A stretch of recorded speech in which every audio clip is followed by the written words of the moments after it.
그래서 트럼프는 여기서 관세 정책을 자기들이 갖고 와서 뭔가 얻으려는 목적이 있습니다. 이 목적에 대한 분석만 정확화되면 우리가 그 목적에 대해서 적당히 맞춰주면서 우리의 이익을 찾아오는 것이 맞다는 거죠. 제가 우루과이 라운드를 얘기했고 WTO를 얘기했고 한미 FTA 협정에 대해서 세 가지를 얘기했는데 그때마다 우리나라에서 우리 시민들이 우루과이 라운드 그때 할 때가 대통령이 누구였죠? 대통령이 누구였나요? 94년도였는데 그러면 김영삼 대통령이었나? 그렇죠? 예. 그 다음에 WTO 체제 갈 때가 95년도에 넘어가고 그때 우루과이라는데 김영삼 대통령 때였을 거예요. 그 다음에 한미 FTA 맺을 때는 노무현 대통령, 이명박 대통령 요때였었어요.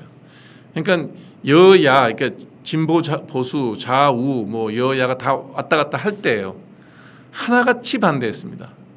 이게 뭐 그때 이제 앞서가는 언론들이나 이런 그 주류 언론에서는 어쩔 수 없이 우리가 선택해야 되는 길이고 받아들여야 될 일이다라고 열심히 논설도 하고 방송도 하고 설명도 했지만 시장 길바닥에서 난리가 나고 데모를 하고 뭐 농민들은 다 죽는다 그러고 온갖 그런 얘기를 하면서 YS 때 그때 우루과이 라운드 대책으로 농민들한테 지원했던 돈이 수십조일 겁니다. 지금 우리나라 농업 여전히 아무런 경쟁력 없습니다. 한미 FTA 하면 나라가 그들날 것 같다 그랬는데 우리나라 수출은 더 잘 되고요. 국민소득은 더 늘어났어요. 그러니까 어떤 변화가 있을 때 그 변화의 시기에 그 당시에 정부가 내가 좋아하던 사람이든 좋아하지 않았던 사람이든 내가 지지했든 안 했든 그 행정부가 대한민국을 대표해서 협상을 해야 되는데 협상을 하려고 그러면 그 뒤에 있는 국민들이나 다수의 의견들이 열심히 국익을 위해서 협상할 수 있게끔 지지를 해줘야지 너 그때 그러지 않았니? 뭐 그러고 이제 와서 협상하냐? 뭐 미국 가서 뭐 어디 가서 이런 식으로 비아냥거려 버리면 나가서 일을 못 한다는 얘기를 하는 겁니다. 그런 걸 떠나서 지금 현재 이 시점에서 대한민국의 국익을 위해서는 어떻게 해야 되느냐? 상대의 의중을 정확하게 알아야 된다. 그래서 트럼프가 왜 이렇게 미친 듯이 관세를 때리면서 각국을 괴롭히고 있는지 그 의중은 뭔지 한번 또 살펴보겠습니다. 다음, 이거 알려 그러면 미국의 월스트리트와 미국의 메인스트리트에 대한 개념은 기본 좀 갖고 가야 됩니다. 이제 우리가 월스트리트, 월가 이렇게 얘기를 하잖아요. 이게 원래 맨하탄이 이렇게 고구마처럼 생겼잖아요. 그래서 그걸 처음 샀을 때 뉴 암스테르담이라고 네덜란드 사람이 처음 그 땅을 사요. 인디안들로부터. 인디안들 살고 있었으니까 그 경계를 그어요. 경계를 그어서 거기에 담을 치고 요 아래쪽은 우리가 산 거야. 여기 위쪽은 너네 땅이야. 그러고 이제 그때 담을 쌓았는데 그게 월이에요. 그게 따라 길이 낮다 그래서 월스트리트입니다. 근데 그 월스트리트에 뭐가 있느냐? 미국의 금융가가 다 몰려 있죠. 맨하탄이라는 이름이고요. 지금은 미국의 금융시장, 금융 전체 시스템, 금융시장 자체를 월스트리트라고 합니다. 메인스트리트란 말은 그냥 일반적으로 번화가라는 뜻인데 그게 이제 월스트리트 때문에 상응하는 반대쪽 얘기를 하는 겁니다. 실물 경제를 얘기하는 거죠. 그러니까 현금이 오고 가고 그게 따라서 일반인들이 체감하는 경제. 그러니까 금융업을 제외한 제조업 서비스업을 전부 이제 메인스트리트라고 그러고 월가와 월스트리트가 반대되는 개념으로 쓰는 거죠. 그래서 금융이란 건 자세히 보시면 아시겠지만 상품이 소비되거나 제조되거나 뭐 이런 거하고 관계없이 그냥 돈을 버는 게 요즘에 현재 금융입니다. 여러분이 주식을 사고 코인을 샀어요. 그리고 돈을 벌었어요. 그게 무슨 제조나 소비가 있었던 건 아니잖아요. 일종의 가상경제입니다. 근데 지금은 예전에는 월스트리트에서 금융이 자본이 조달되면 그 조달된 자본으로 제조업을 하거나 서비스업을 해서 경제가 돌아가기 때문에 월스트리트와 메인스트리트의 관계가 늘 유기적인 관계를 맺고 있었는데 어느 순간부터 돈이 돈을 벌고 돈은 돈끼리 돌고 그 다음에 이 메인스트리트와 월가는 분리되기 시작하는 거죠. 우리도 지금 보면 시중 경기는 정말 대한민국 건국 이래 가장 싸늘해졌다. 뭐 제조업 경기 수출을 제외한 제조업 경기라든지 내수 경기가 엉망이다 그러는데 코스피 지수가 올라. 이게 말이 됩니까? 옛날 같으면 어느 기업이 수출을 많이 해서 돈을 많이 벌어서 그 회사 주가가 올라요. 아무리 주가라는 것이 미래 가치를 반영하는 것, 선반영하는 거다라고 얘기를 하지만 이렇게 내수 경기가 싸늘하게 식었는데 주가는 그냥 막 올라요. 코스피 지수가 오른다고. 이게 월스트리트와 메인스트리트의 관계가 됐다는 거예요. 이게 미국도 그렇고 한국도 그래요. 주식시장, 주식이 어느 정도 활황한 시장, 주식시장의 규모가 어느 정도 되는 나라는 월가와 메인스트리트와의 실물 경제와 주식시장은 분리돼서 괴리돼서 움직이는 게 현재 문제입니다. 다음 슬라이드. 그래서 트럼프가 관심 있는 건 월스트리트가 아니라 메인스트리트라는 겁니다. 이게 제일 중요한 거예요. 트럼프는 1980, 요 뒤에 또 나올 거예요. 예. 트럼프가 관심 있어 하는 분야는 이제는 메인스트리트라는 겁니다. 미국이 월스트리트가 돈을 아무리 많이 벌어도 그게 미국 국민들의 생활이나 미국의 발전에 도움이 크게 조금밖에 안 된다고 생각하는 거예요. 그래서 트럼프가 제일 관심 있는 거는 미국의 제조업의 부흥입니다. 이거 안 된다고 하는 말들이 되게 많아요. 미국은 평균 국민소득이 8만 불이 넘기 때문에 제조업으로는 도저히 불가능하다. 이게 이제 현재 또 유튜브에서 많은 경제학자들이 나와서 미국의 제조업 부흥은 불가능하다. 뭐 저 보고 있으면 경제적으로 맞는 얘기죠. 우리가 지금 3만 몇천 불이고 미국이 8만 몇천 불인데 어떻게 미국에서 자동차 만들어서 싸게 좋게 잘 만들 수 있겠냐. 그러나 뒤인 얘기도 들어봐야 되죠. 그러니까 한 면만 보는 거예요. 저는 미국의 제조업 부흥이 가능하다고 보는 사람입니다. 뭐 뒤에 또 얘기할게요. 자, 미국은 지금까지 1945년도 브레튼 우즈 협정 가트 WTO 체제 하에서 미국이 늘 했던 건 뭐냐면 미국은 달러가 기축통화로 통용이 돼야 됩니다. 기축통화라는 얘기는 전 세계의 화폐가 돌아갈 때 달러를 축으로 돈다는 거예요. 그럼 달러가 어느 정도 전 세계에 퍼져나가야 됩니다. 그게 흔히 말하는 달러의 유동성이잖아요. 달러의 유동성이 공급이 돼야 돈이 있어야 돈이 돌죠. 물건이 만들어지고 그 물건이 유통되는데 그걸 전부 다 물물 교환하는 게 아니라 돈을 기반으로 돌잖아요. 그 돈을 기반으로 도는데 달러가 기축통화예요. 달러를 기본으로 돌아요. 그러면 달러가 공급이 돼야 되잖아요. 유동성 공급을 해야 됩니다. 그럼 미국이 달러를 찍어서 각국에다가 공짜로 줘야 되겠어요? 그 방법은 없죠. 그러니까 결국은 미국이랑 다른 나라랑 무역을 했을 때 아니면 상품 수지든 뭐 여러 가지 수지, 무역 수지 트레이딩을 하고 난 다음에 미국이 적자가 나야 돼. 그래 돈이 나가죠. 미국이 돈을 많이 써야 돈이 달러가 외국으로 나갈 거 아니에요. 무역 적자가 돼야 달러가 외국으로 나갑니다. 그런데 문제는 그렇게 무역 적자가 계속 나면 자국 경제는 어떻게 돼요?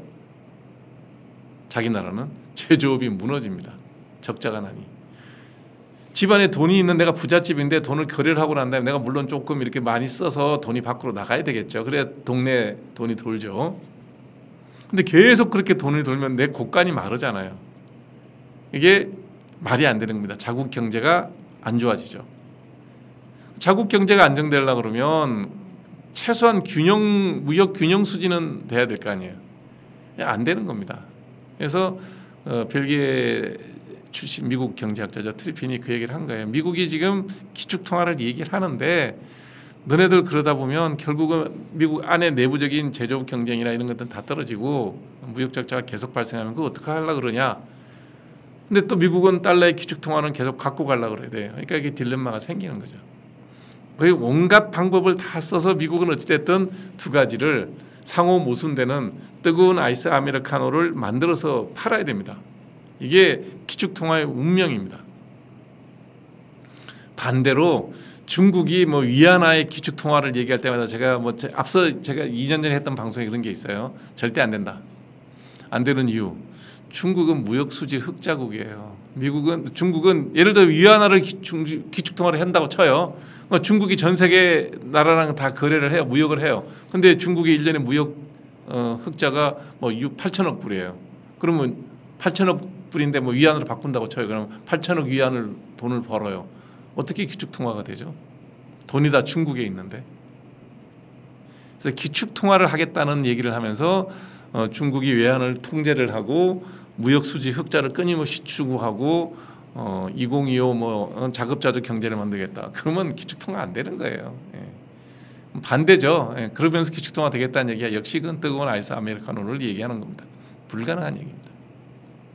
하여튼 그 트리핀의 딜레마를 해소하기 위해서 여러 정부에서 미국에서 여러 정부들이 이런저런 고민을 합니다. 그러니까 레이거노믹스를 얘기했을 때 그 트럼프 레이건 때 뭐 했냐면 신자유주의, 자유무역, 법인세 인하하고 그래서 미국의 제조업을 몰락하면서 월스트리트가 돈을 벌어서 미국이 무역 적자를 난 걸 자본수지 흑자로 메웠죠. 쉽게 얘기하면 미국을 상대로 수출을 해서 돈을 많이 버는 나라다가 미국의 돈이 부족한 거를 미국 국채를 사주고 미국 주식을 사주니까 자본 수지로만 따지면 미국이 적자 봤던 걸 다 메우고도 남죠. 전 세계에서 돈이 다 미국으로 들어와서 월가에 있는 미국 국채 사고 월가에 있는 미국의 주식을 사니 월가에서 금융에 관련되어 있는 미국 사람들은 잘 먹고 잘 사는 겁니다. 괜찮아. 전 세계 돈이 다 들어와요. 옛날에 미국 월가에 들어온 돈이 미국 사람이 투자했을 거 아닙니까? 전 세계 사람이 다 사요. 우리나라 돈이 지금 미국에 들어가 있는 미국 주식 들어가 있는 돈이 한 1,000억 불 좀 들어가 있을 거요. 국내에서 미국 가지 않고 그냥 컴퓨터로 미국 주식을 산 사람이 그렇게 투자한 돈이 한 1,000억 불 될 거예요. 맞을 거예요. 월가는 경기 좋죠. 그렇게 들어온 충분한 유동성을 갖고 그 돈이 또 그 자본이 어디로 투자가 됩니까? 미국의 마그니피선트 세븐이라고 하는 그런 대기업 그 첨단 AI 아니면 반도체 이런 기업들에 다 자본금으로 들어가서 그런 신생 기업들이 많이 생기죠. 요것만 보면 아주 좋아요. 트럼프는 그것만 보지 않는다는 거죠. 러스트벨트에 무너져 있는 제조업 거기에 따른 실업자들을 보는 거예요.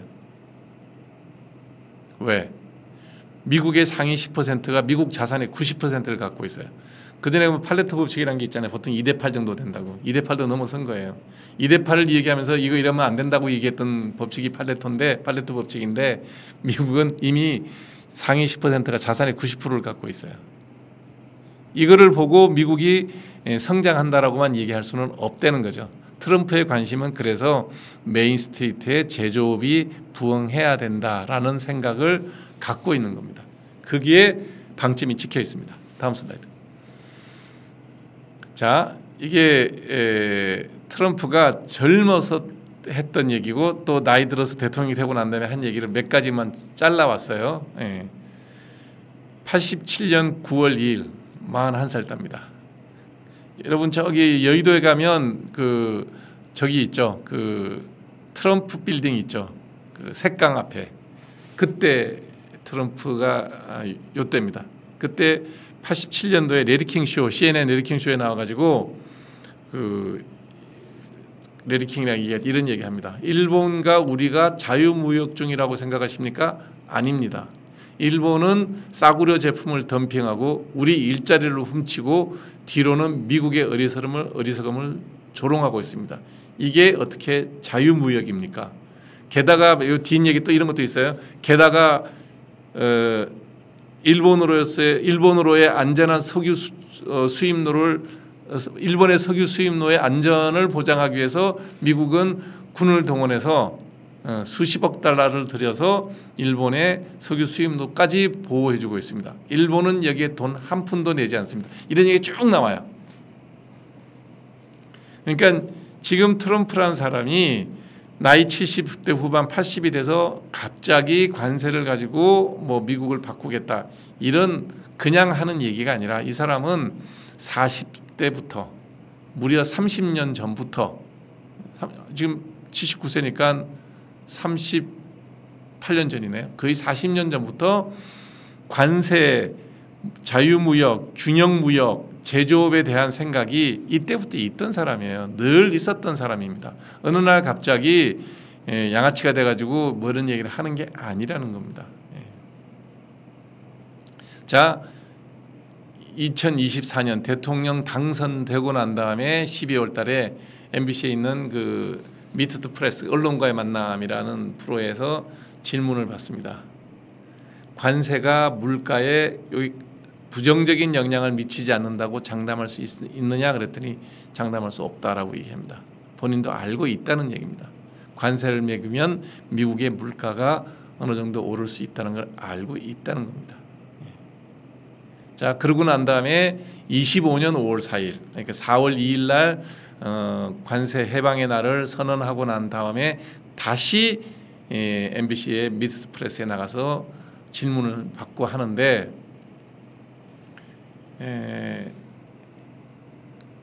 관세 때문에 실제로 이제 부과를 했잖아요. 4월 2일 날 25%씩 부과를 했는데 물가는 어떻게 될 거라고 생각하냐라고 물어봤더니 이런 얘기를 해요. 뭐 제가 잘라버렸는데 11살짜리 우리 아름다운 소녀가 아름다운 숙녀가 왜 장난감 인형을 30개 40개를 갖고 있어야 됩니까? 서너 개면 충분하지 않습니까? 왜 우리 학교 우리나라의 초등학교 학생은 연필을 250자루를 갖고 살아야 됩니까? 10자루면 충분하지 않습니까? 그 다음에 한 얘기예요. 중국의 쓰레기 상품 정크 수입품의 과소비를 억제해야 된다. 미국 사람들의 소비 행동도 교정이 필요하다라고 얘기한 겁니다. 이게 트럼프 혼자의 생각이 아니에요. 뉴욕 어느 회의석상에서 벤센트 재무장관 스콧 벤센트가 이런 얘기합니다. 똑같은 얘기를 해요. 질문을 던지니까 싸구려 물건을 대량으로 구매하는 것이 아메리칸 드림의 본질이 아니다. 미국 소비자들의 소비 행태도 이번 기회에 바뀌어야 된다. 물가 상승이 있는 것을 감수하고서라도 관세 부과를 계기로 무역 관행도 바뀌어야 되고 미국 소비자들의 소비 패턴도 바꿔야 된다라는 게 현 트럼프 행정부의 속내라는 겁니다. 이게 현재 관세에 대한 트럼프 행정부의 강요들, 대통령과 강요들의 생각이 이러하다는 겁니다. 다음.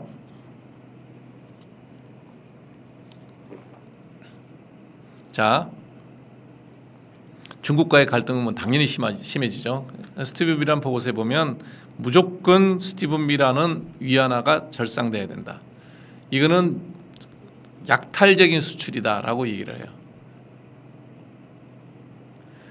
일반적으로 이제 고유료 관세를 때리게 되면 중국은 수출 가격을 유지하기 위해서는 당연히 위안화를 절하하겠죠. 그러면 위안화를 절하하게 되면 외국인 투자자들, 미국에 이제 중국에 직접 투자들이 많잖아요. 직접 투자자들이 자본 유출이 생길 수가 있죠. 그렇기 때문에 함부로 못 내린다는 거죠.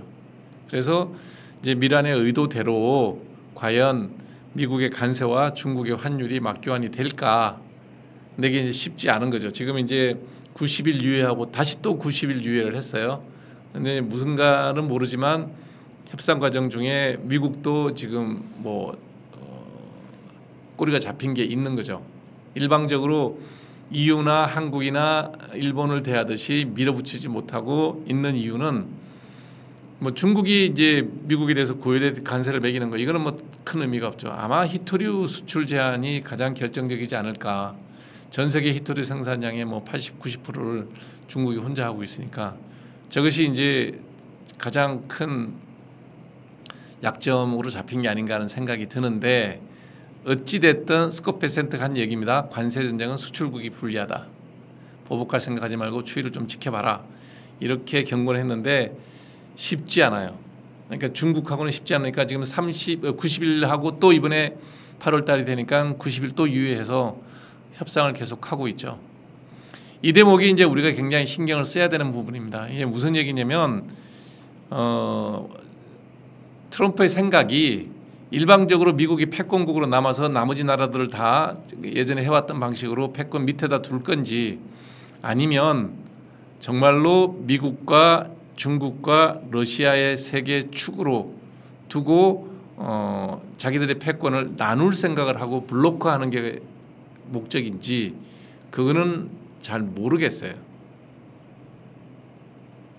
트럼프의 기본적인 목적은 미국의 달러 패권을 유지하면서 미국의 재산업화입니다. 그러니까 재산업화, 제조 부흥입니다. 그게 목적인데 필요하면 중국이랑 협상을 통해서 일부의 패권을 포기할 수도 있겠죠. 그렇게 갈 수도 있지 않을까 하는 생각이 들어요. 제조업만 부흥할 수 있다면. 그래서 추이를 지켜봐라. 그리고 계속해서 지금 관세를 협상을 유예를 하고 한 번 더 유예했으니까 이제 결과를 봐야 되겠죠. 이 대목에서 우리가 잘 봐야 될 게 미국의 뜻이 어디에 있는지 중국에 맞대응하는 수준이 어디까지인지는 뭐 공개를 하니까 알 수가 없죠. 다음 슬라이드. 자, 이제 달러의 속성을 한번 봐야 됩니다. 자, 달러는 1일 달러 거래액이 6조 6천억입니다. 매일 전 세계에서 달러가 거래되는 게 6조 6천억 불인데 실제로 무역 거래는 400억 불밖에 안 돼요. 앞서 제가 얘기했잖아요. 지금 메인스트리트와 월스트리트가 완전히 괴리돼서 따로 놀고 있다고. 그러니까 하루에 6조 6천억 달러가 왔다 갔다 하는데 다 컴퓨터로 왔다 갔다 하는 거죠. 실제로 무역 거래는 400억 불이에요. 전 세계적으로. 0.6%밖에 안 돼요. 이게 무슨 얘기예요? 네, 나머지는 전부 그냥 주식이나 국채나 코인이나 이런 거 거래하는데 99.4%가 쓰인다는 거예요. 그래서 달러의 패권이 이렇게 미국이 관세를 매기면 무너진다. 그래서 실제로 보면 2025년 4월 2일 날 미국의 해방의 날 S&P 지수가 17.4% 하락했습니다. 나스닥이 10% 하락했습니다.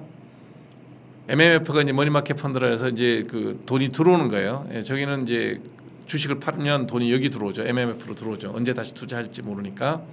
그래서 MMF 현금이 늘어나고 176억 불이 늘어나고 달러 인덱스가 6%나 하락했습니다. 자, 이제 월가가 난리가 났죠. 월가에 제일 힘센 사람이 JP 모건이잖아요. JP 모건에서 이런 식으로 하면 GDP 성장률이 1%로 예측된 1.3%보다 0.3% 하락할 거다. 실업률이 지금 4%, 4.2% 오락가락하는데 5% 이상으로 올라갈 거다. 인플레이션은 15% 이상 증가할 거다. 왜냐하면 관세가 15%인데 15%, 20% 매기니까. 결론이 뭐냐면 실업률 올라가고 성장률 떨어지면 그게 스태그플레이션이죠.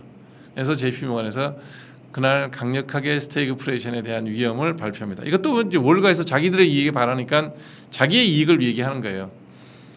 주식을 하는 사람은 주가 떨어지면 망하는 거잖아요. 제조업하고 상관없거든요. 그러니까 이제 실제로 이런 일이 벌어져요. 자, 다음 슬라이드 한번 볼까요? 되게 재밌어요.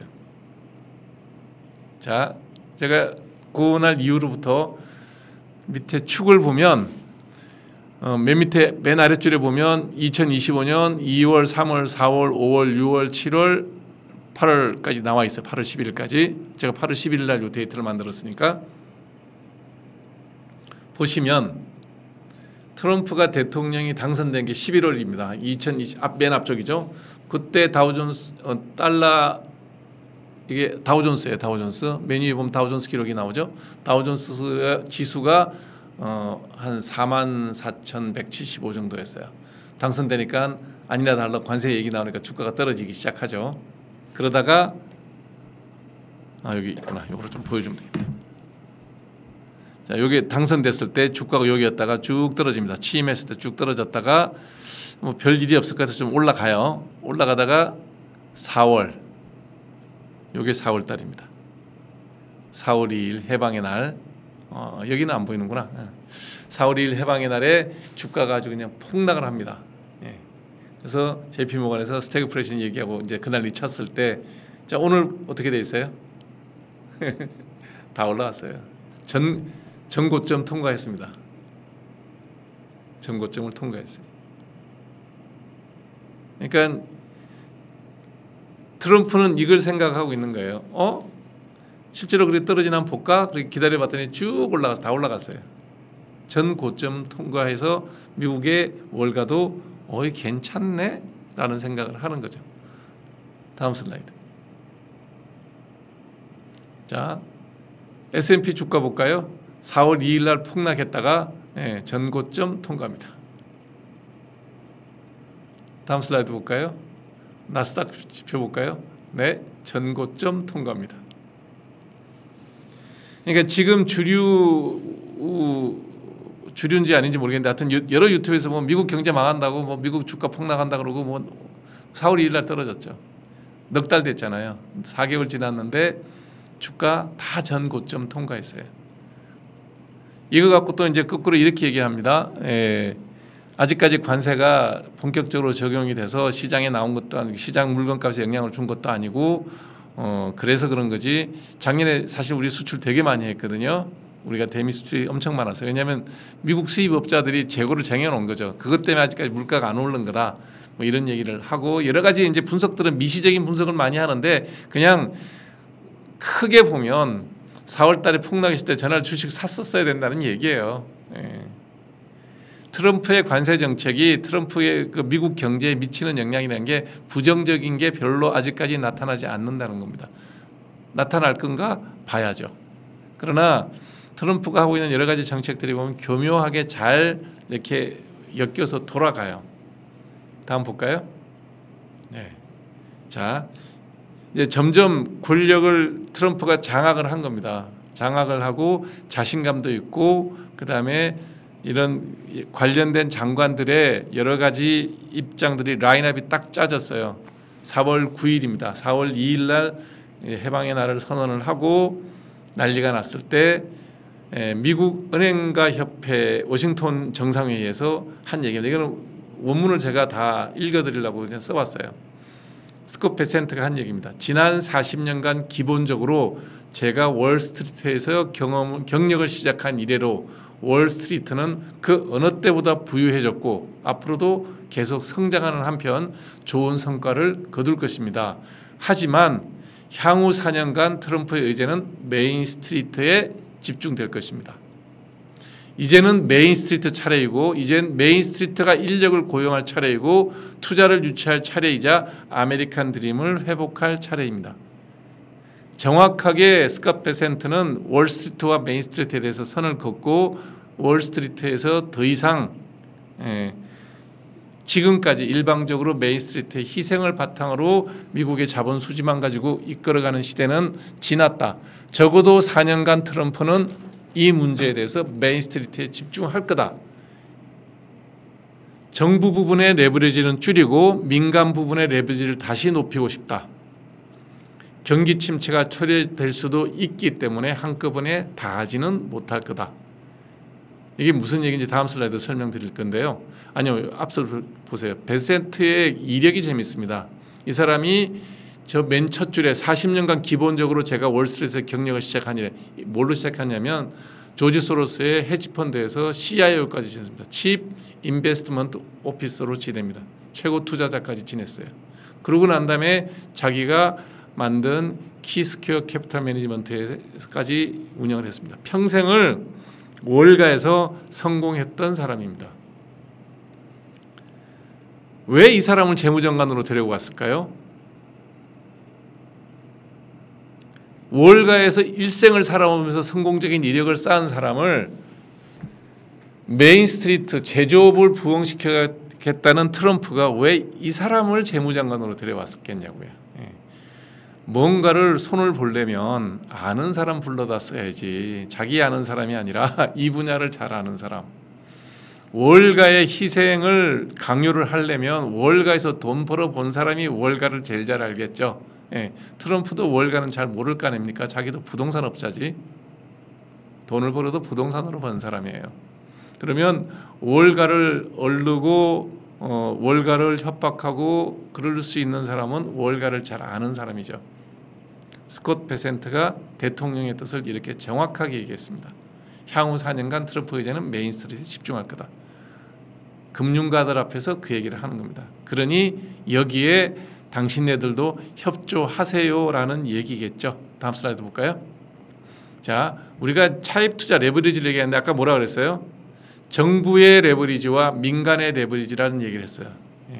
레버리지라는 게 뭐냐면 돈 꿔서 돈을 벌겠다는 얘기입니다. 빚을 내서 돈을 벌겠다는 얘기인데 이 레버리지를 정부가 하는 거는 재정 적자를 얘기하는 거죠. 미국에서 국채를 발행해서 재정을 투입하는 거고 그다음 민간 부분에서는 각각의 제조업 기업이 돈을 꾸어서 투자를 하라는 얘기입니다.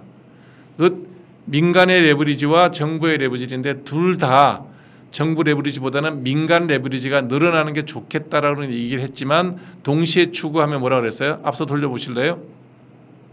앞 슬라이드 줘보세요.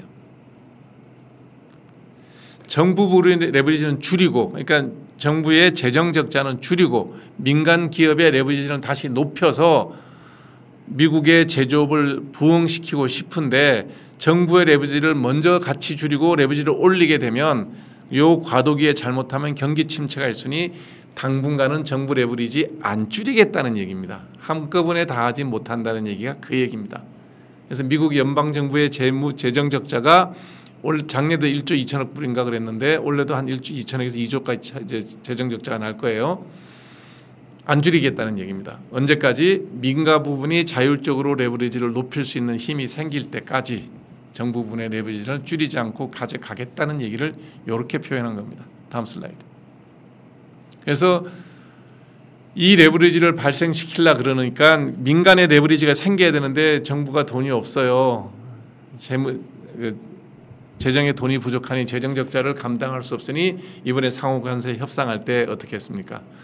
EU에다가 6천억 달러, 일본에다가 5,500억 달러, 한국에다가 3,500억 불.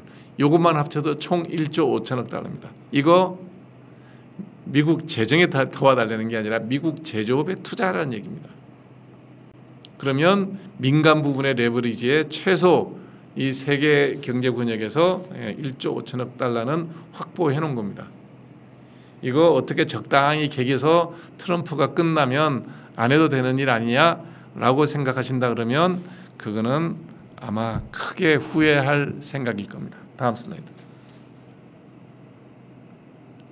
자, 이런 식으로 월스트리트는 좀 무시하고 메인스트리트로 가겠다 그랬더니 미국 내 갈등이 당연히 생기죠. 왜 생기느냐 보세요. 피터 나바로 같은 경우에 이 사람이 이제 백악관 수석 전략 담당인데 관세 정책은 메인스트리트를 위한 거다.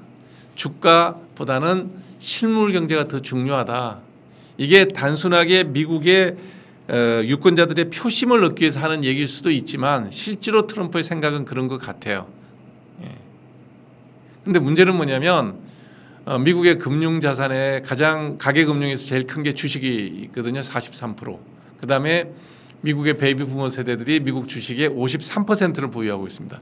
이런 사람들한테 미국 주가 신경 안 쓰겠다면 이것도 또 문제가 되잖아요.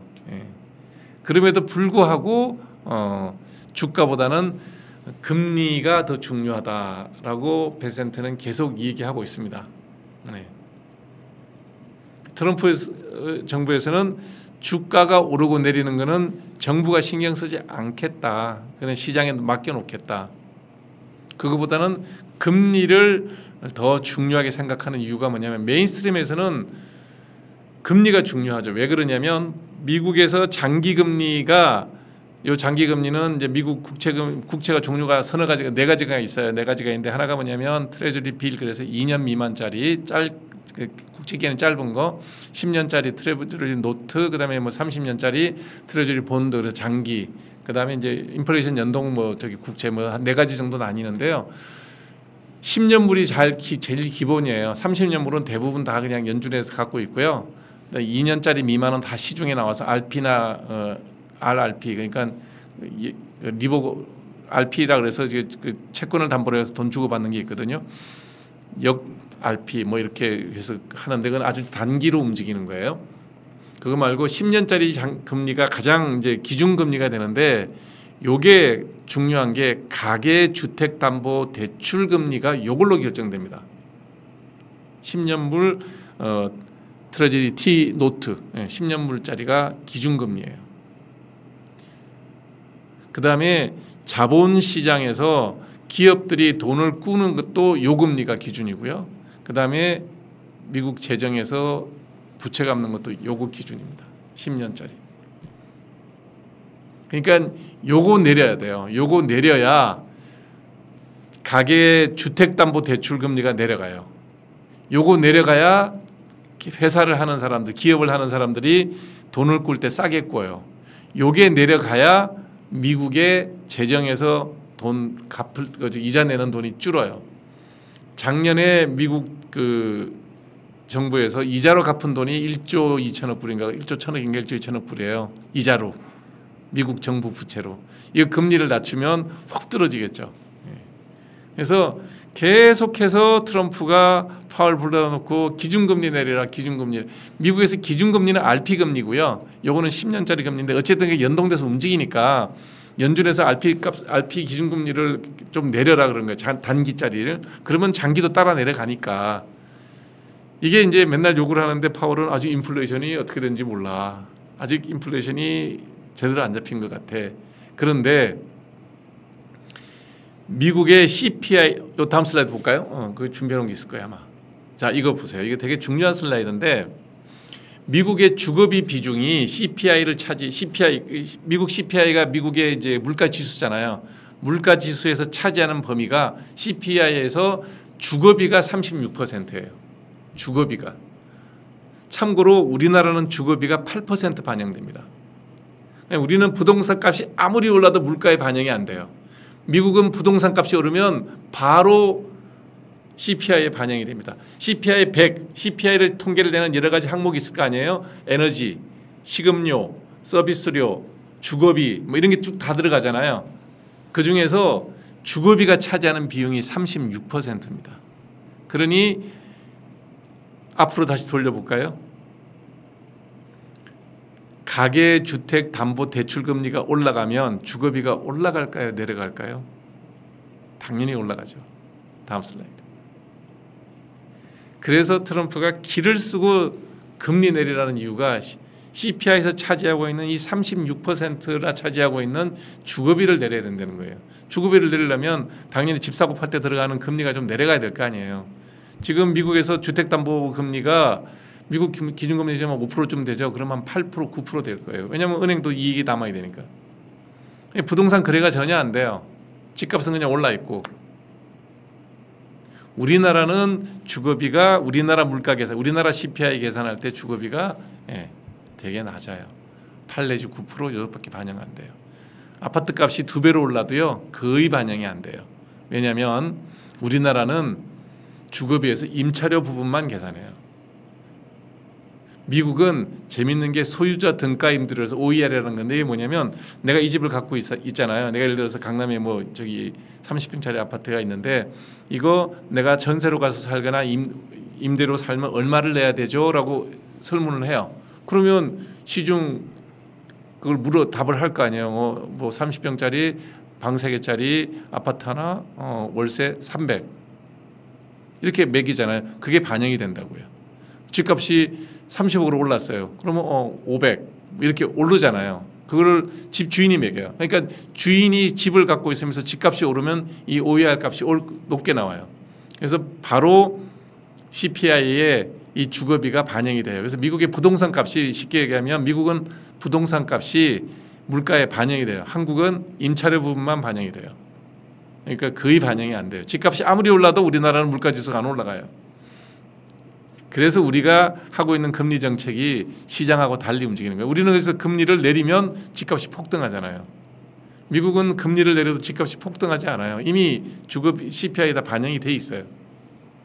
코어 CPI는 45% 차지합니다. 코어 CPI라는 에너지하고 그 식음료, 식품 빼거든요. 그건 변동이 워낙 심하니까 그건 빼고 그냥 코어 CPI를 하시면 주거비가 45%를 차지해요. 그러니까 기를 쓰고 장기 금리를 내려야 된다는 거예요. 그래야 물가를 안정시킬 수 있다는 거죠.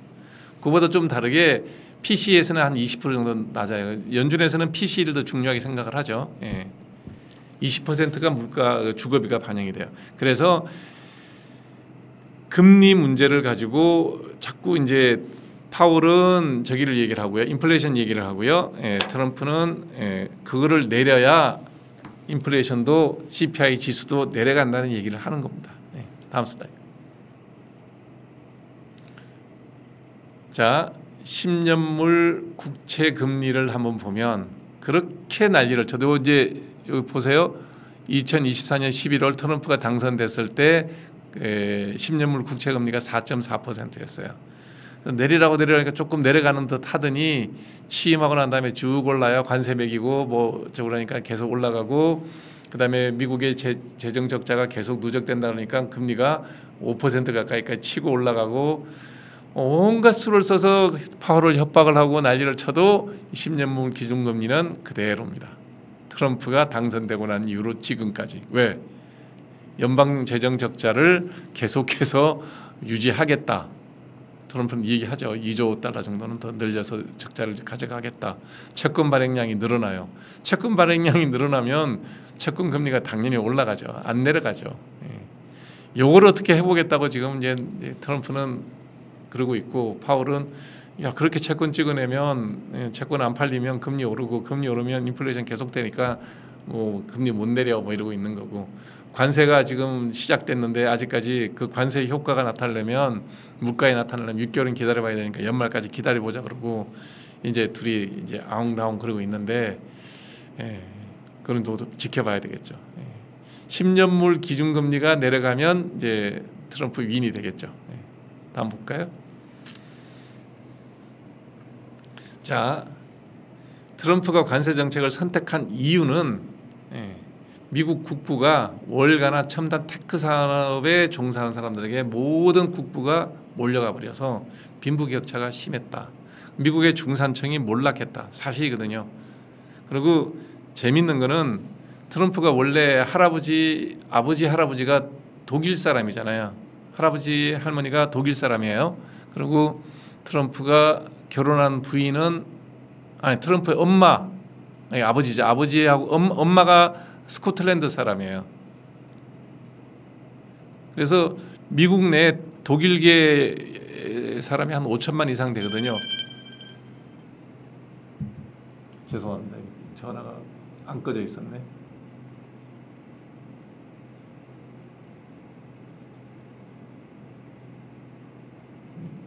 전화를 꺼야 되는데.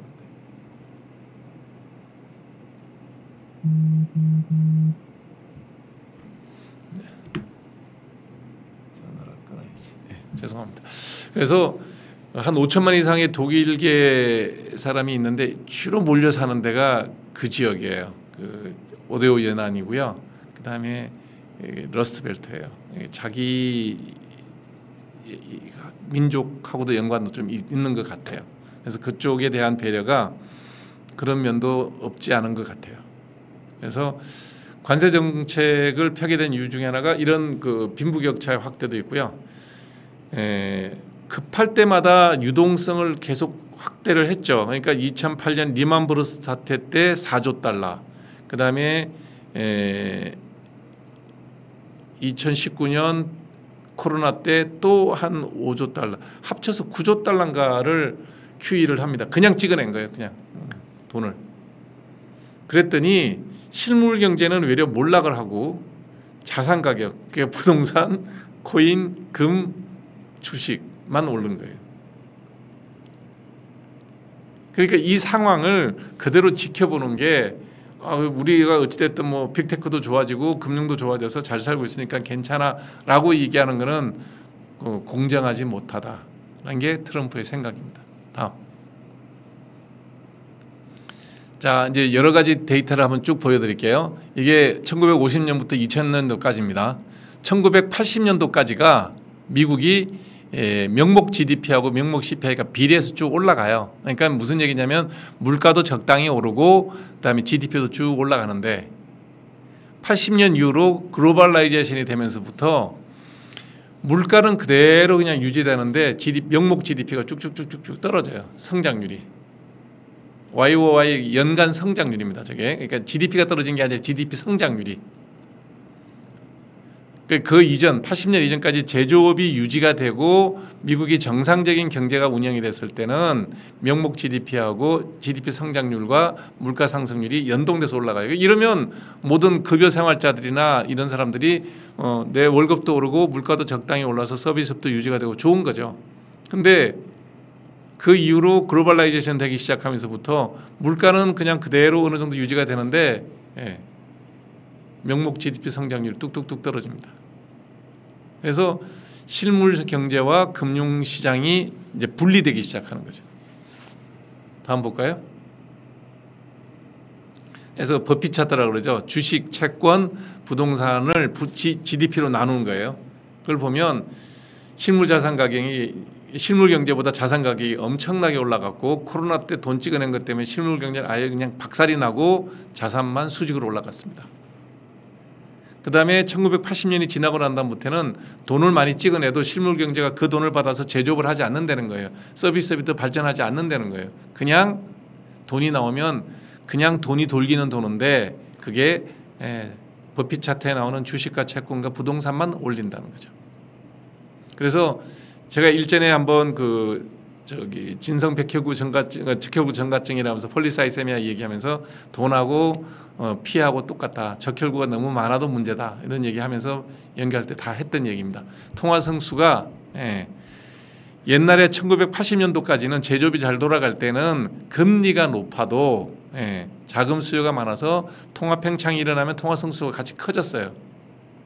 근데 80년 이후로는 제조업이 없고 정상적인 실물 경제가 돌아가지 않으니까 돈은 찍어서 연준에서 돈은 나오는데 통화성수가 낮으니까 이게 유동성을 창출하지 못하고 그냥 돈 찍어내면 자산으로 부동산, 주식, 채권, 코인, 금 이런 데로만 가지 실제로 돌지 않는다는 거예요. 우리나라도 이 통화성수가 급격하게 떨어졌어요. 떨어져서 우리가 지금 통화성수가 한 14 정도 될 거예요. 미국은 이게 한 3, 4 정도 될 겁니다. 돈도 화폐 유통 속도도 되게 감소했어요. 안 돌아요. 왜? 너무 돈이 많아서 끈적끈적하게 도는 거예요. 휙휙 이렇게 돌지는 못하는 거죠. 그래서 유동성이 확대 공급돼도 실물 경제는 거기에 전혀 반응하지 않는다는 겁니다. 왜? 제조업이 없으니까 자극을 받을 게 없죠. 공장에 돈이 많이 들어오면 생산 투자도 하고 할 텐데 아예 공장이 없어요. 그럼 와도 돈이 그냥 전부 자산으로만 가버리는 거죠. 그래서 미국이 현재 M2가 1960년 이후 가장 폭발적으로 늘었지만 실물 경제는 그 자극을 전혀 받지 않고 그냥 가는 거예요. 이게 지금 유동성은 늘어났는데 월스트리트만 신나게 올라가고 주가만 오르고 그걸 갖고 주식 투자한 사람들은 경기가 좋네 이러고 있는 겁니다. 다음. 자, 80년 이후에 금리는 오르고 주가는 계속 재밌죠? 진한 파란색이 저기예요. 다우존스 지수예요. 80년까지 그냥 조금 올라요. 옆에 보시면 뭐 한 5천도 안 되죠. 근데 미국 국채금리는 이게 시중금리예요. 국채금리가 10년물 국채금리가 일반적인 시중금리예요. 금리는 쭉 올라가요. 주가는 조금씩 오르는데 금리, 국채금리는 쭉 올라요. 돈이 이제 뭐 필요한 만큼 오르는 거죠. 근데 그 뒤로 돈이 많이 찍으니까 화폐 유통량이 엄청나게 늘어나니까 금리는 뚝 떨어집니다. 뭐만 올라요? 주가만 그냥 천정부지로 오릅니다. 그래서 2차 세계대전 후부터 80년까지는 미국의 산업혁명, 3차 산업혁명, 서비스까지 다 해서 부가가치가 높은 생산과 고도 성장을 합니다. 그러니까 이게 정상적인 자본주의죠. 물가 상승과 GDP 성장률이 같이 가는 겁니다. 그래서 고용도 안정적이고 분배도 안정적이라서 소득 불균형이 별로 높지 않았습니다. 그래서 골든에이지라 그러죠. 1980년 이전까지가. 이제 존슨 대통령이 있고 뭐 이럴 때 케네디 존슨 이럴 때가 70년대잖아요.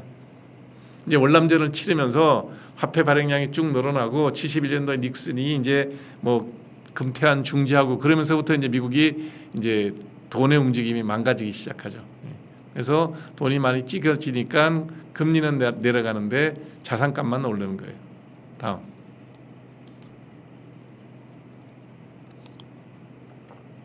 자, 미국의 자산 가격 금리하고를 보시면 그 흐리게 나오는 게 이제 금리예요.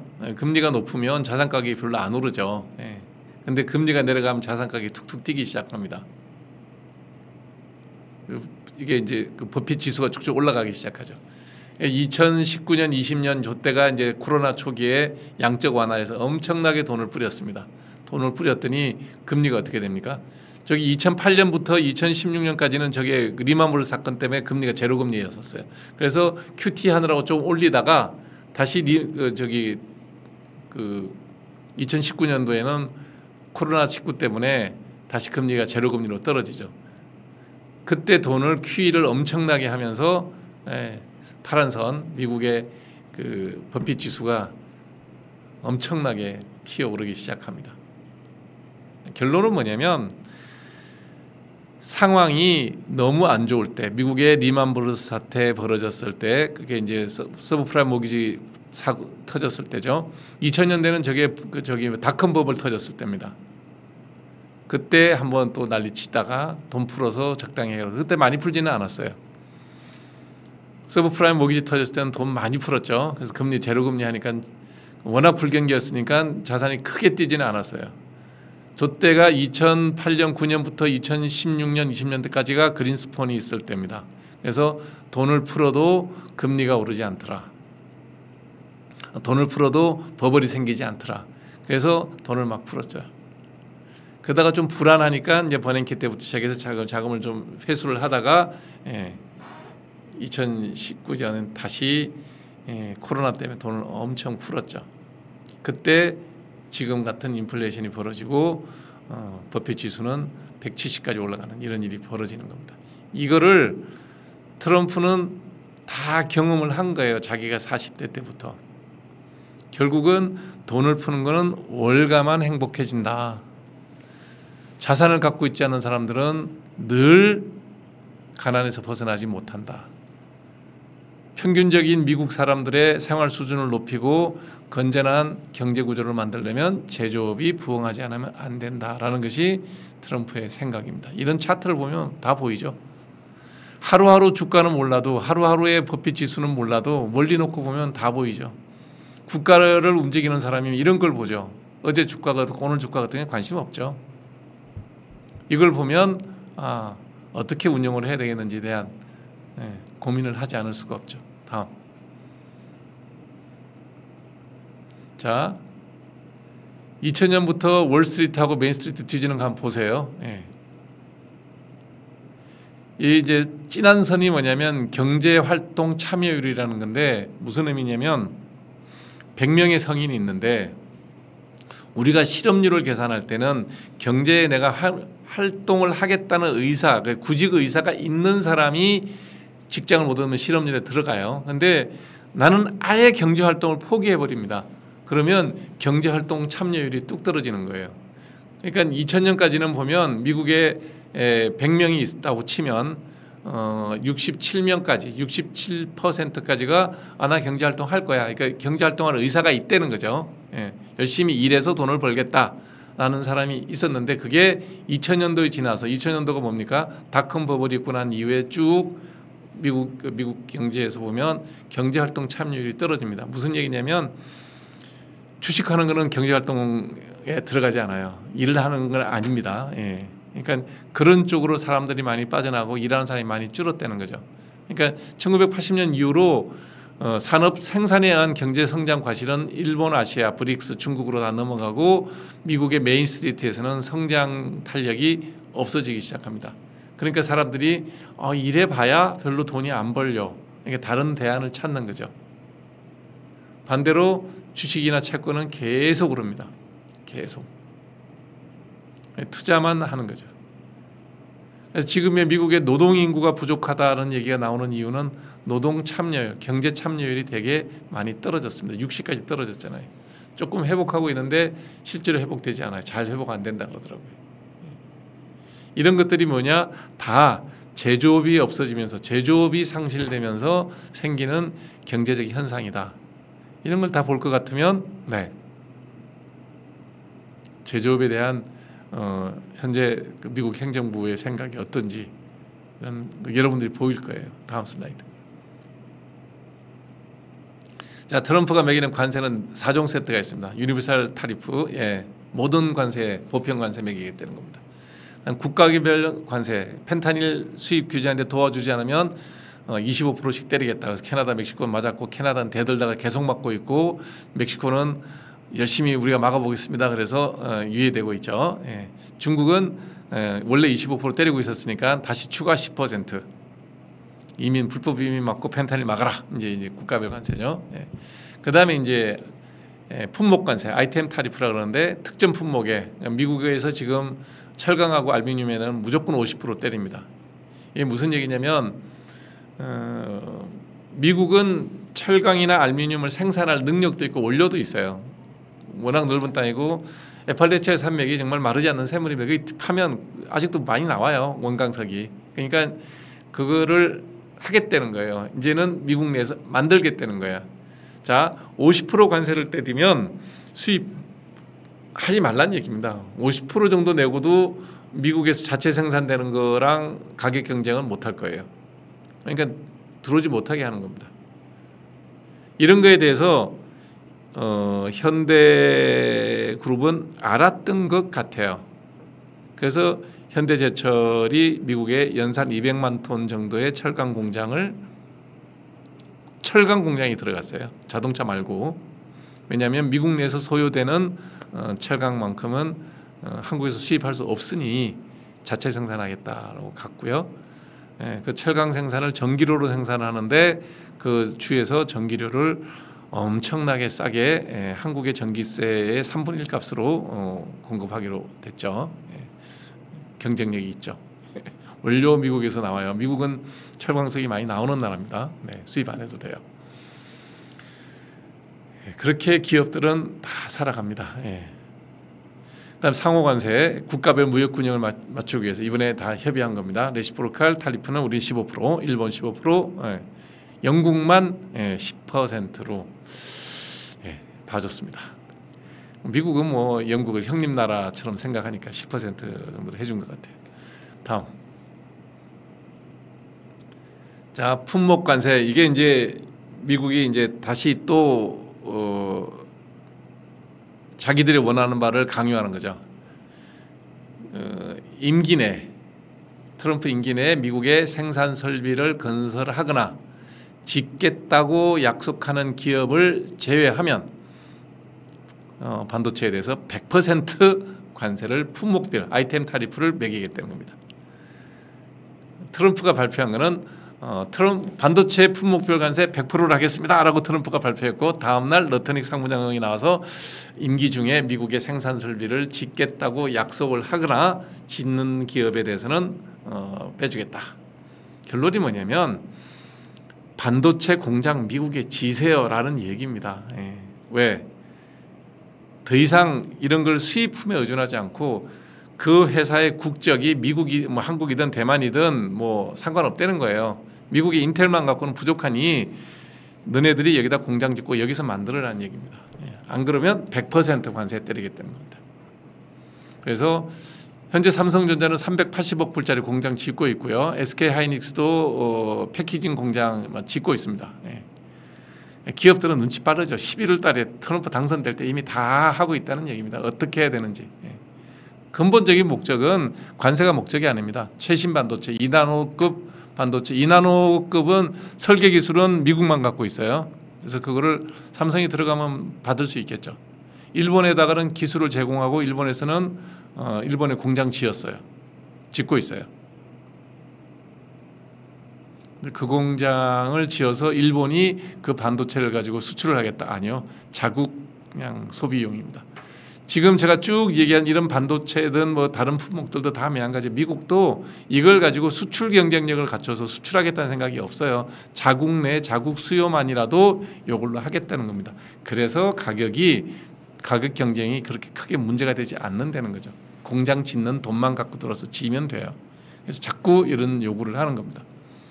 우리나라는 SK하이닉스든 삼성전자든 준비가 되어 있는 것 같아요. 다음 슬라이드.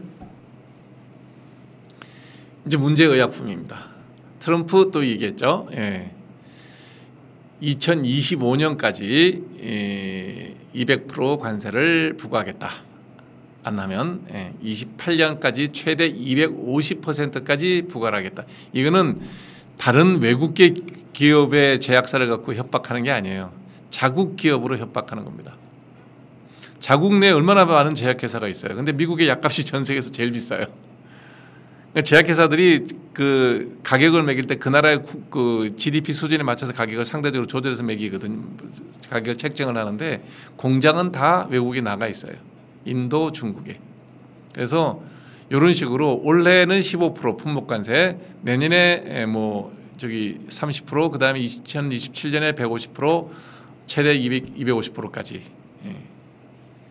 이 얘기를 이렇게 하는 이유는 뭐냐면 자국 기업으로 하여금 들어와라 빨리 공장 미국 땅에 지어라 이 얘기입니다. 그래서 의약품 제조사들에게 생산 시설을 미국으로 이전하는 데 필요한 1년에서 1년 반 정도 내년까지는 15%만 매기겠다는 거예요. 그 다음에는 가차 없이 때리겠다는 겁니다. 뭐 이 얘기 났으니까 재밌는 얘기 하나 하면 애플 같은 게 보면 이제 재밌죠. 사실은 뭐 애플이 다 그 외주를 주잖아요. 대만의 팍스콘에다가 생산을 했더니 팍스콘이 중국에다 공장을 지었고 그 중국 공장에서 하는 걸 다 보고 애플의 그 저기 핸드폰 아이폰 만드는 걸 보고 하웨이든 이런 것들을 다 배운 거예요. 실제로 엄청나게 많은 사람들이 중국에서 그 조립하는 공정을 보면서 기술을 익히고 그랬죠.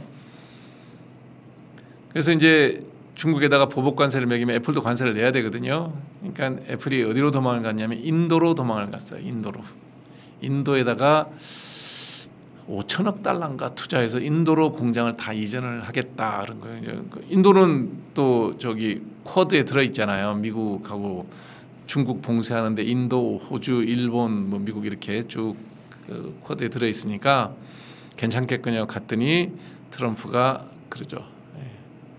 내가 인도에도 50%의 관세를 매길게. 내가 중국에 공장 짓지 말라고 그러고 그 공장을 어디로 옮기라는 뜻인지 너 모르니?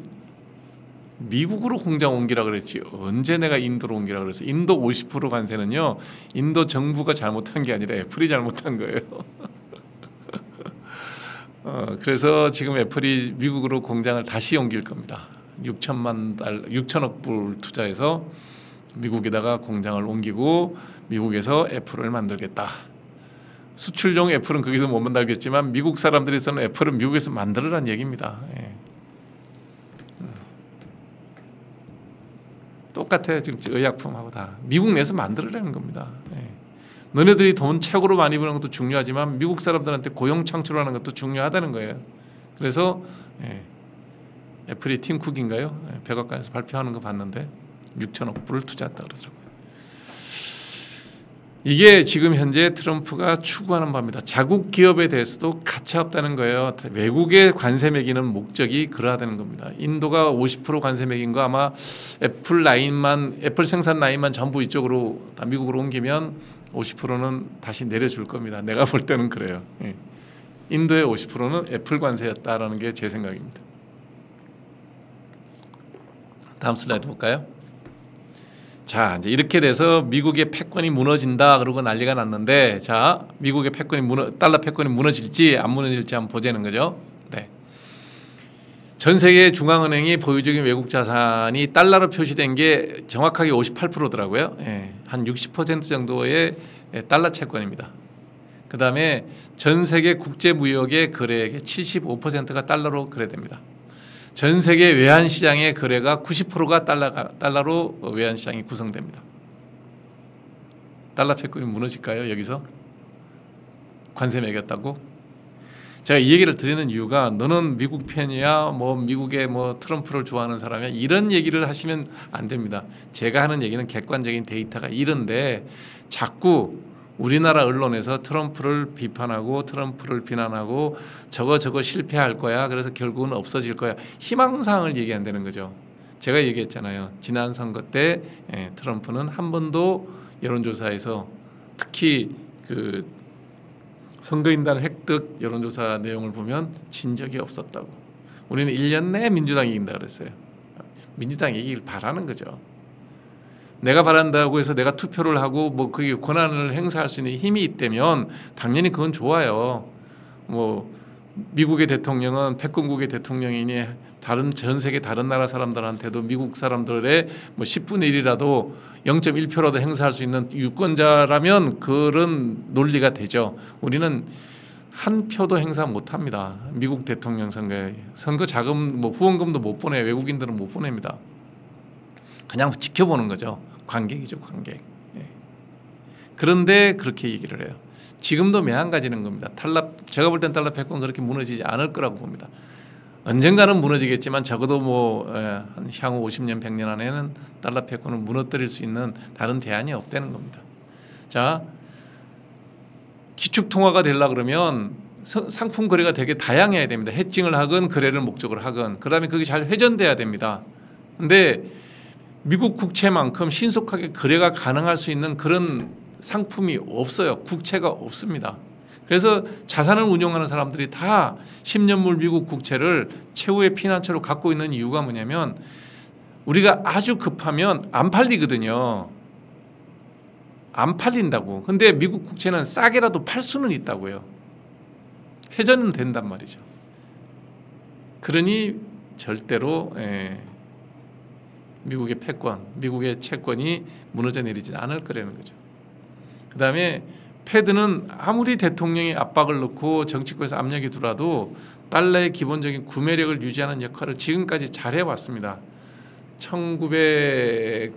패드가 언제 만들어졌나요? 1920 몇 년도에 만들어졌을 거예요. 아마 그 미국 내에서 대공황기 전에 미국 내에서 여러 번 뱅크럽이 생겼을 때마다 JP 모건이 나서서 다 막거든요. 그때 만들어진 게 패드입니다. 그래서 패드는 지금도 주식회사 형태로 되어 있고요.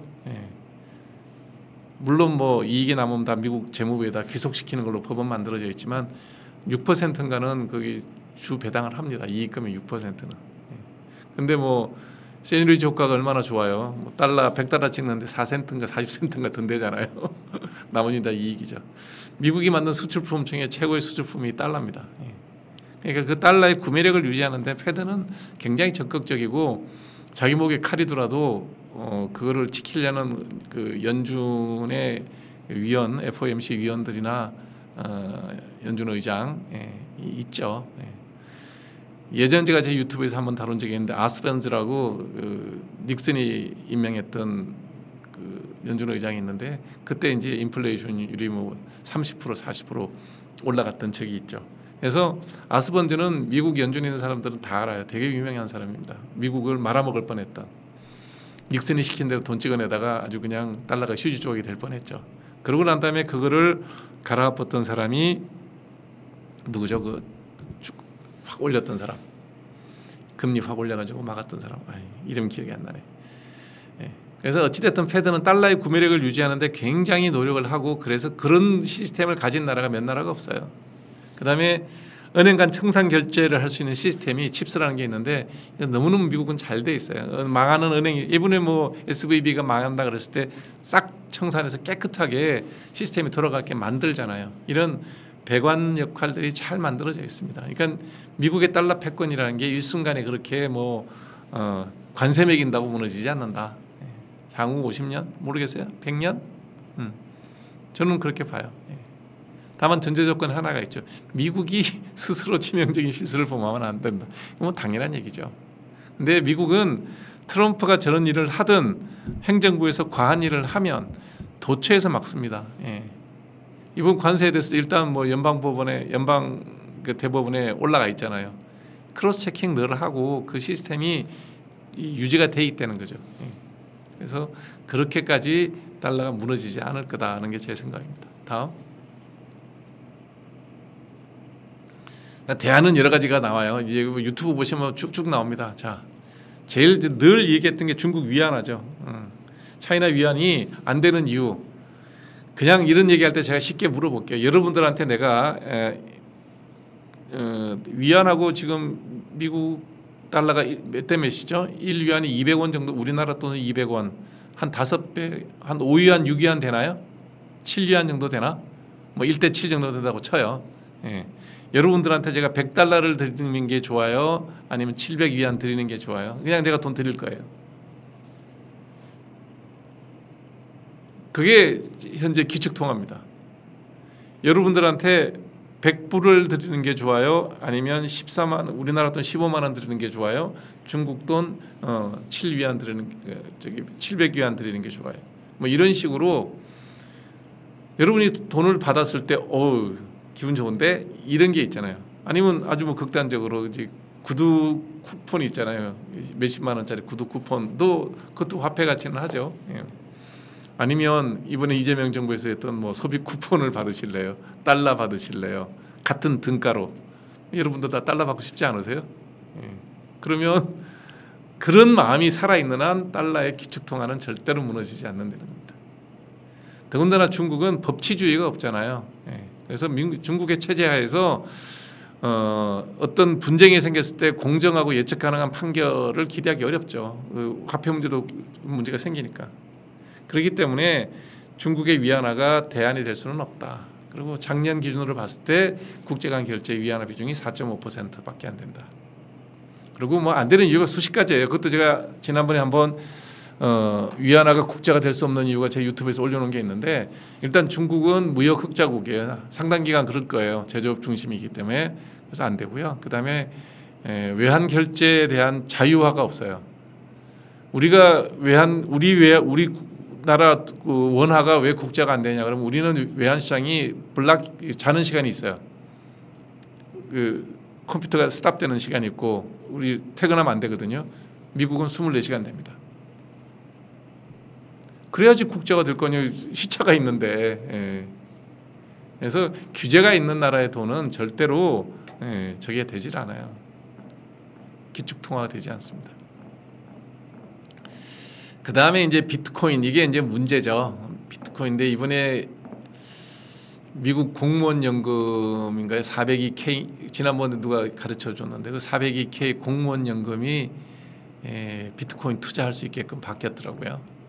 어젠가 트럼프 대통령의 행정명령으로 비트코인 투자 가능하는 걸로, 이렇게 비트코인, 스테이블코인 다 투자할 수 있게 바뀌었더라고요. 그래서 내용으로만 보면 비트코인은 이상적으로 가능하죠. 이게 비트코인의 속성이 뭐하고 비슷하냐 그러면 그 IMF의 SDR이라고 특별 인출권이 있잖아요. 우리가 옛날에 한번 신세 졌었죠. 그 IMF에 우리가 들어갔을 때 그 SDR이라는 게 그 긴급 인출권이라고 번역되죠. 그 긴급 인출권을 만든 사람이 케인즈예요. 아까 제가 모두에 잠깐 말씀드렸잖아요.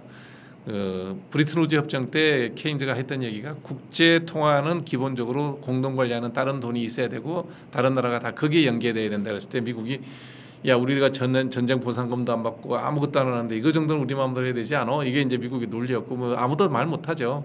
그래서 이제 달러를 기축으로 삼았는데 그때 다른 그 회의에 참석했던 재무장관들이 다 케인즈의 이론이 맞는 것 같다. 저거는 필요한 것 같다. 그래서 만들었던 게 IMF의 SDR입니다. 특별인출권을 만들어 놓고 그 특별인출권을 급할 때 이제 꾸어주는 거죠. 그러니까 부도나는 국가의 최종 대부자 역할을 IMF가 하는 거죠. 그 특별인출권의 자산은 각국별로 이제 비중이 다 나눠져 있고 달러가 그 중에 제일 많죠. 비트코인이 그 IMF의 SDR과 비슷한 역할을 할 수도 있어요. 근데 이제 문제가 뭐냐면 비트코인은 발행량이 2,100만 개로 정해져 있습니다. 지금 거의 한 2천만 개는 다 발행이 됐고 유통이 되고 있겠죠. 전 세계에서. 이게 정해져 있어요. 개수가 2,100만 개. 근데 그러면 전 세계 경제가 성장하지 않으면 문제가 없죠. 이대로 돼 있으면 2,100만 개 갖고 면 자산 가치가 그대로 유지가 되는데 경제는 계속 성장할 거예요. 그러면 추가로 경제 성장하는 만큼 화폐 발행량이 비례로 따라가줘야 되거든요. 경제 성장보다 화폐 발행량이 많은 게 지금 문제긴 한데 비트코인의 문제가 뭐냐면 경제는 성장하는데 비트코인 개수는 정해져 있어요. 이렇게 되면 어떻게 되냐면 디플레이션이 생깁니다. 물건값이 형성이 안 되고 올라가질 않아요. 물건을 하나 만들 때 1원이 있었으면 되는데 물건 2개 만들면 2원이 있어야지 이게 유통이 될 거 아니에요. 물건을 10개 만들었는데 1원만 있어요. 그러면 이게 1원이 아니라 10분의 1원이 되로 바뀔 거 아니에요. 이게 금이나 비트코인이나 이게 생산이 늘어나지 않기 때문에 디플레이션 화폐라 그래요. 문제가 그거예요. 그래서 비트코인을 어떤 금과 같은 성격으로 뭔가를 쓸 수는 있을지 모르겠지만 화폐로 쓰기는 되게 어려울 거다. 사토시로 바꾸면 1비트코인이 1억 사토시니까 뭐 그렇게 해서 유통으로는 쓸 수 있을지 모르겠는데 어찌됐든 발행량이 한정돼 있어서 이게 문제예요. 그 다음에 이제 중국이 하고 있는 중국의 CBDC, CNY라 그러죠. ECNY. 자국에서는 굉장히 많이 쓰이죠. 다른 나라에는 한 명도 안 씁니다. 그 다음에 이제 스테이블 코인, USDC, USDT. 옛날 제가 지니어스 법안 얘기할 때 했죠.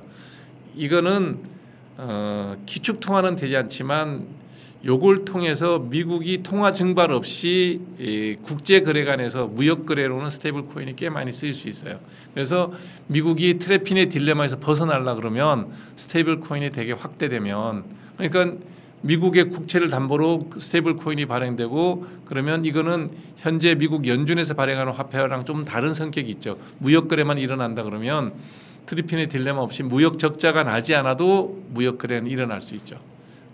그러니까 미국이 스테이블 코인을 도입한 이유 중에 하나는 제조업이 부흥이 돼서 균형 무역을 만들어 놔도 미국의 무역 수지가 균형이 돼도 달러가 외국에 나가지 않아도 스테이블 코인을 통해서 국제 무역에 있어서 달러의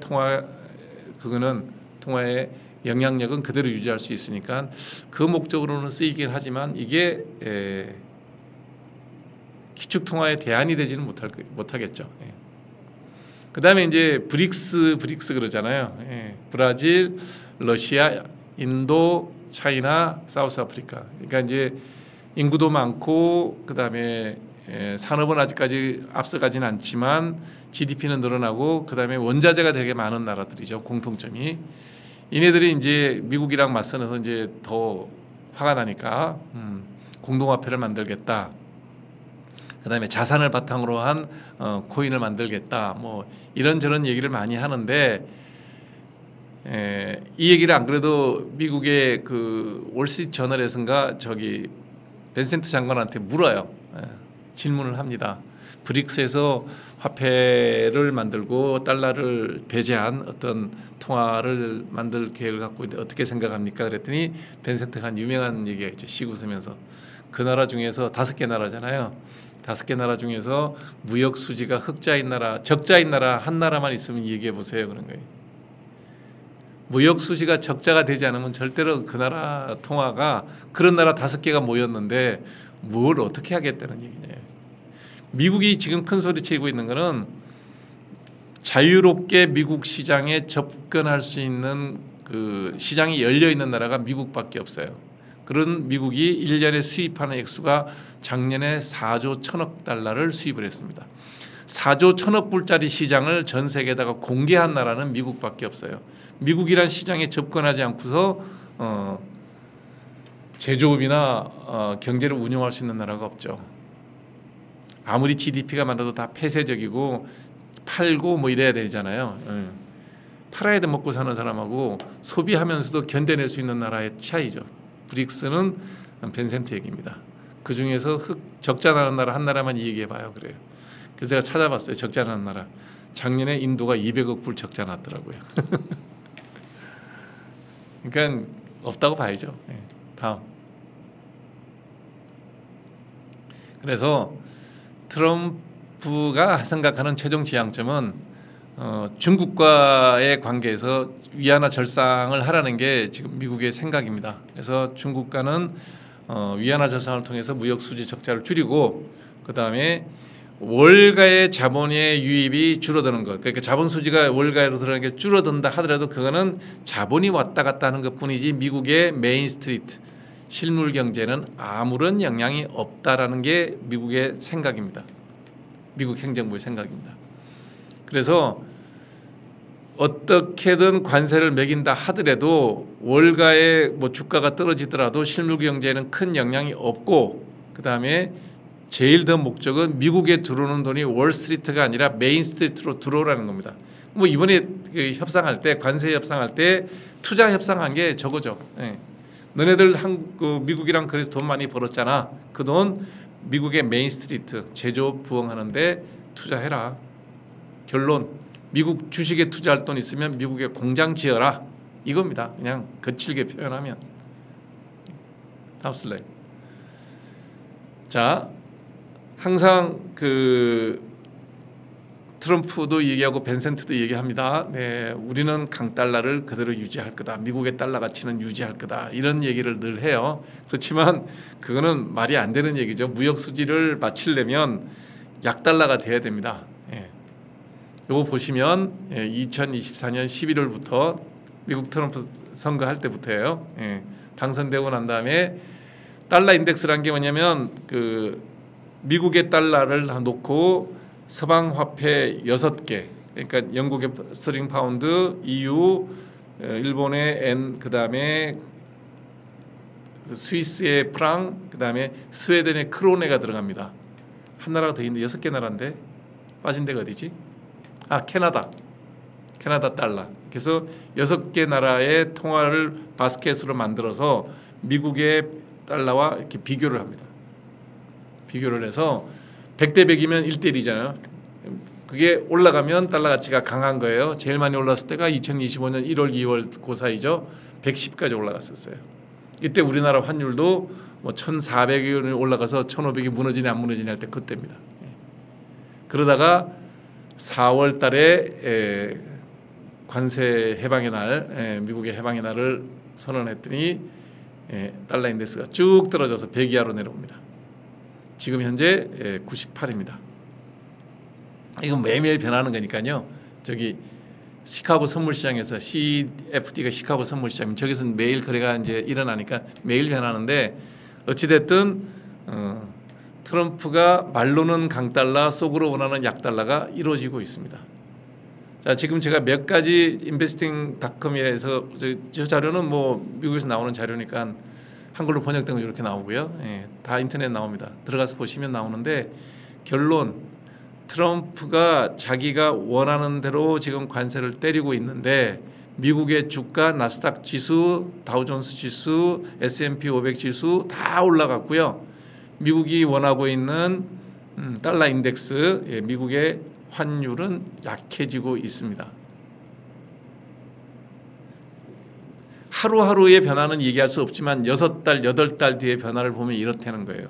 원하는 대로 되고 있다는 겁니다. 우리가 생각하는 미국이 곧 망할 거야, 미국의 달러가 돈이 그냥 똥값이 될 거야, 미국의 주가가 폭락할 거야가 아니라는 겁니다. 미국의 물가 지수를 봐도 CPI도 많이 오르지 않았어요. 6달 뒤에 이제 완전히 작년에 미리 수입했던 재고가 소진되고 난 다음에 어떨지 모르겠지만 앞서 얘기했지만 미국 행정부에서는 물가가 어느 정도 오르는 거 받아들이겠다는 겁니다. 이렇게 환율이 떨어지면 수입 물가가 올라가죠. 환율이 떨어지면. 그렇지만 감내하겠다는 겁니다. 그거는 미국의 장기 금리, 장기 10년물 국채 금리를 낮춰서 CPI에서 차지하고 있는 부동산, 그러니까 주거비 항목의 비중이 30% 40% 정도 차지하고 있으니까 그거 낮추면 어느 정도 물가 올라가도 주거비는 내려가면 괜찮다는 겁니다. 그런 계산을 가지고 끊임없이 트럼프에서는 일관성 있게 밀어붙인다는 거예요. 이게 중구난방이 아니라는 겁니다. 우리가 타코라 그러죠. 트럼프 얼레이즈 치킨 아웃. 늘 협상하면 내놓는다. 아니요. 이게 원래 협상치였죠. 25% 저기 상호관세 매길 때는 15% 정도 받겠다는 생각이지 25% 질러놓고 25% 다 받으려고 그러면 누가 줍니까? 그러니까 치킨 아웃 하는 게 아니에요. 필요할 때 기분 좋게 해줄 뿐이지 받을 만큼 다 받는 거예요. 15%가 제가 이 얘기했잖아요. OECD 평균 부가가치 세율하고 똑같다고.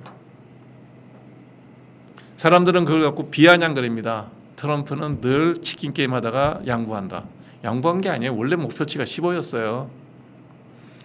우리가 트럼프 대통령의 저도 그 말하는 표정이라든지 뭐 이런 거 보면 안 좋아요. 그거보다는 차라리 스캇 베센트가 인터뷰할 때 보면 이렇게 점잖하고 세련됐죠. 그런 이미지상으로 아유 뭐 저 노인네 저거 또 뭐 막 질러내 이렇게 얘기하는데 아니요. 계산된 만큼 질르는 거예요. 그거는 아트 오브 딜이라는 책 한 번만 한글로 번역된 것도 있고 영어 원문도 있는데 뭐 두껍지 않아요. 오래된 책이지만 한번 읽어보세요. 내용 보면 다 적혀 있습니다. 지가 지금 하고 있는 거 트럼프가 하고 있는 모든 행역이 다 적혀 있어요. 딜은 크게 해라. 생각은 크게 가져라. 목표는 높게 잡아라. 그리고 그 목표를 이루기 위해서 될 때까지 밀어붙여라. 그 사람 그 다 책에 나오는 얘기예요. 하나도 달라진 거 없어요. 그러니 거기에 맞춰서 우리가 밀어도 요래 빠지고 요렇게 밀면 요렇게 빠지고 이렇게 이걸 준비를 해야지 기분 나쁘다 저 사람 하는 얘기도 뭐 안 될 거야 뭐 이러지는 말자는 거죠. 다음 슬라이드. 자 이제 가장 최근에 이제 니혼게이자 신문 인터뷰했습니다. 정말 저는 미일 양국의 관세 합의에 대해서 황금의 산업 동맹이라고 그랬습니다. 인더스트리얼 얼라이언스라는 겁니다. 산업 동맹이라고 썼어요. 정말 이 스코페센트는 그 얘기한 표현이 굉장히 좀 세련되고 깔끔해요. 뭐라 그러냐면 상호 관세는 시간이 지나면 얼음 조각처럼 녹을 존재다. 오래 갈 생각이 없다는 거예요. 이것 때문에 동맹의 뭐 의리가 무너지고 그런 거 아니라는 거예요. 자기들 언제까지 나라마다 각자 다르다. 상호 관세 축소 조건은 다 얘기했잖아요. 속내를 다 얘기하더라고요. 이제 아주 대놓고 얘기해요. 미국의 생산 거점이 되돌아와 수입량이 줄고 국제 불균형이 시정되는 것이라고 했습니다. 여기서 미국의 생산 거점이 되돌아온다는 얘기는 자국에서 자동차를 만들어서 수출을 하거나 자국에서 반도체 만들어서 수출하거나 자국에서 철강이나 알루미늄을 만들어서 수출하거나 그 생각 없다는 거예요. 미국의 생산 거점이 돌아와서 자국이 쓰는 것만큼만 만들어도 된다는 거예요. 수입량이 줄고라고 그랬잖아요. 이게 목적이기 때문에 이 목적이 각국이 맡은 분야, 우리는 뭘 맡았죠? 마스가라고 Make America Shipbuilding Great Again 조선소를 맡았습니다. 그게 잘 협조가 돼서 미국이 원하는 대로 선박 건조가 되고 값싼 조선소, 값싸게 효율적으로 조선이 되고 미국의 조선 경쟁력이 회복이 되면 당연히 관세는 아이스 큐브처럼 녹는다는 겁니다. 액면들을 어떻게 믿을 수 있죠? 뭐 조폭 같은 양아치 같은 놈들이 하는 얘기를 어떻게 믿을 수 있어? 안 믿으면 어떡할 겁니까? 우리가 미국에 대해서 부정적인 생각을 많이 갖고 있고, 저도 뭐 미국에 가서 뭐 저기 영어도 잘 못하기 때문에 살아본 적도 별로 없지만 몇 달 가본 것밖에 없지만 세계사를 공부해 보면 그 나라 그 시대마다 세계 패권국이 있습니다. 그 시대 패권 국가가 늘 있어요. 2차 세계대전 전까지는 영국이었고요. 그 전에 패권국을 따지면 어떻게 되나? 뭐 네덜란드, 스페인 뭐 이렇게 되나요? 뭐 이런 짧은 패권국이 있었죠. 그 아주 오래 전에 가면 아시아 지역에서는 중국이 있었고 뭐 서구 지역에서는 로마가 있었겠죠. 그 패권국들의 여러 가지 패권국이 패권을 행사를 하면서 세계를 이렇게 자기 영향력을 두고 행동을 했지만 미국만큼 관대한 패권국은 없었습니다. 그것만큼은 인정하고 가야 돼요. 반미주의자들도 그건 받아들여야 됩니다.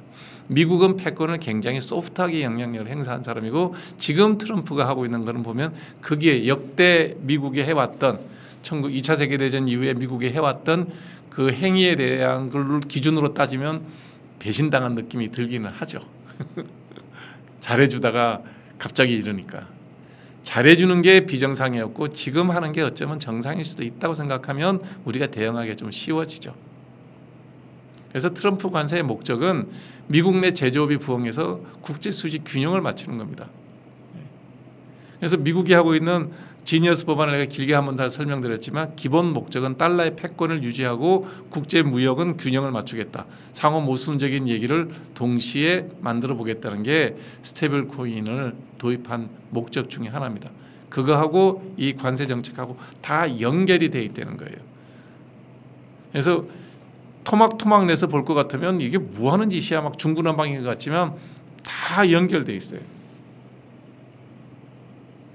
관세 수입만큼 소득세를 줄여주겠다는 거예요. 그래서 재정 적자가 생각만큼 많이 늘어나지 않을 겁니다. 그리고 거기에서 고용이 늘어나게 되면 페이롤 텍스도 늘어날 거고요. 소득세도 늘어날 거고요. 그다음에 근로소득세도 늘어나겠죠. 그렇게 해서 미국의 재정도 건전하게 하겠다는 겁니다. 그래서 트럼프의 관세 정책에 대해서 우리는 어떻게 대응할 것이냐 여기까지 다 말씀을 드리겠습니다.